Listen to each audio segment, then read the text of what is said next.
This is KGW News at noon. Good afternoon, I'm Drew Carney, and we start today's newscast in southeast Portland. That's where Portland Fire and Rescue had a crew this morning along the banks of Johnson Creek for what they thought was a possible water rescue. They got a call around 8 o'clock that a person was reportedly swept downstream while floating on what was described as a furniture cushion. We're going to show you a picture here that shows a possible homeless camp that may have been flooded by swollen water levels. Rescue teams from several organizations searched but said they couldn't find anything. Portland Fire and Rescue says they believe if someone was swept away this morning, it was caused by those swelling water levels from all the rain that we've been seeing.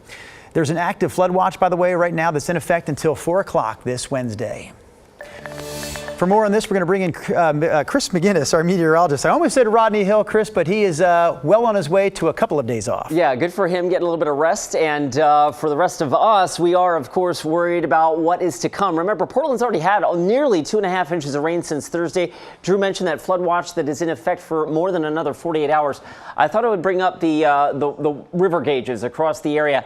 And I wanted to point out that we're generally in pretty good shape right now. All these green dots represent river gauge sites that are reporting well below flood stage, right? So there's a couple yellow dots showing up. The Marys River, for one, in Lynn County is one area that is getting high, getting near flood stage. But at this point, we're in pretty good shape. It's what's to come in addition to the melting snow that, of course, is the concern. So let's go ahead and advance this for you real quick. And again, the flood watch covers basically all of southwest Washington and northwest Oregon, west of the Cascade Crest until 4 p.m. on Wednesday. So check out the rainfall potential. Again, potential. It's not a slam dunk that we're going to get this, but Futurecast likes Portland getting easily in excess of 2.5 inches, right? Salem, maybe 3 inches of rain. You take these amounts and you factor them by 2 as you get into the Coast Range and into the Cascades, where this will fall as rain because the snow levels are up around 8,000-9,000 feet, right? So we've got heavy rain, warm temperatures, melting snow, and all of that is washing in tributaries that eventually filter into the Willamette. So hence the flood concerns, right? That is our next weather maker. It is still a long ways offshore, but that moisture plume is targeting the Olympic Peninsula now. That is our next atmospheric river, if you will. That eventually will slide southward during the afternoon and start to target the Portland-Vancouver metro area probably after sunset tonight. So I think what we see out there right now is going to continue to be the case. Lots of clouds, some occasional light rain. And check this out, by the way, Drew, 63, the record high for today, 64. Jeez. So warm stuff, rain in the way. We'll walk you through that with Futurecast coming up in just a few minutes. All right, Chris, we'll check back in with you then. Right now, though, we do want to get into one of our other top stories this afternoon. This one comes from Clark County, where the sheriff's office says 5 people are dead after an apparent murder-suicide. The sheriff's office says it happened yesterday afternoon at a home in the Orchards area on Northeast 92nd Street near Northeast 115th Avenue. Investigators say someone called asking for a welfare check at that home after they got a text message from a family member who said they had hurt people inside the house. SWAT team members and medics eventually entered the home and confirmed that the 5 people inside, including the apparent shooter, were dead. We're told that all 5 were adults. It tends to kind of shock the conscience, I think, when, a murder-suicide like this happens, or like any murder-suicide happens, but especially when it involves 5 people. I can't remember anything like this. This investigation is still going on, and we still don't know the names of the people involved or what led up to the shooting. We also want to remind you this afternoon that help is available if you or someone you know is in crisis. You can call or text 988 to get connected to a crisis center and a trained counselor. Police in Gresham, meanwhile, are investigating a deadly shooting that also happened yesterday afternoon. Just after 4 o'clock, police got a report about a disturbance at Northeast 165th and Gleason. Officers found 2 people there with gunshot wounds and another person who was also hurt. All 3 were taken to the hospital, and that's where one of them died. Detectives aren't looking for any suspects at this point, but they are asking anyone who may have seen what happened to contact Gresham Police. Fears of a humanitarian crisis are rising in the Gaza Strip as Israel expands its military campaign to cover the entire Strip. Israel is also encouraging residents in southern Gaza to move even farther south, but the people who live there say there's really no safe place to go to escape the bombing. The Israeli Defense Force published an online map of safe zones for evacuees, but a Palestinian telecommunications company says phone and internet services are out along the Strip, which makes it difficult for people to access that map. A senior U.S. military official told NBC News that he was, quote, taken aback by the intensity of Israel's latest campaign as the White House continues to push Israel to do more to protect civilians. Also over the weekend, the White House said there are no talks going on right now between Israel and Hamas to renew a ceasefire deal.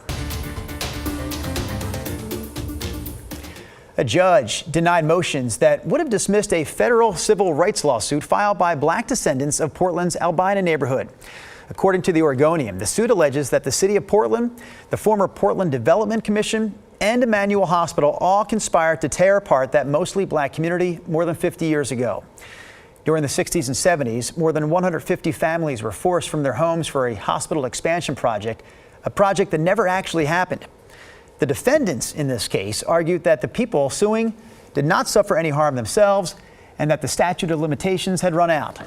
But this week again, a U.S. district judge agreed with those arguments, allowing this lawsuit to go forward. Commissioner Dan Ryan announced today that he will not run for mayor next year. Portland will have a new form of government in 2024, and the mayor's race is wide open at this point after current mayor Ted Wheeler decided he won't run for re-election. Commissioner Ryan says he'll decide next month if he wants to run for one of the 12 seats for city council. Current Commissioner Mingus Mapps has already announced that he will run for mayor. A restaurant in the Kenton neighborhood of North Portland plans to close its doors after a decade in business. But now other businesses in that same neighborhood are concerned about their own future. KGW's Ashley Grams has more on this story. A statue of Paul Bunyan rises high above the streets, a towering feature in the small North Portland neighborhood of Kenton. It's a really tight-knit group of people, and everybody is so supportive and encouraging. Caring and compassionate even when one of their own is closing up shop. So when somebody has to shut their doors, it's hard. After nearly a decade, Swift and Union announced they plan to close the restaurant for good at the end of December. As customers prepare to say goodbye, other business owners are concerned this closure is a representation of a much bigger problem. When you lose a restaurant like that, you lose that foot traffic that comes with it. People on weekends after brunch walking around the community and really checking out what shops are available. Mo Bachman owns Kenton Antiques and is the president of the Kenton Business Association. She says there are a variety of issues affecting Portland businesses that ultimately eat away at the bottom line. We've dealt with break-ins, the economy, inflation. I mean, just there's really a number of factors that are making it difficult for people to come out and spend money in our community. Food is expensive.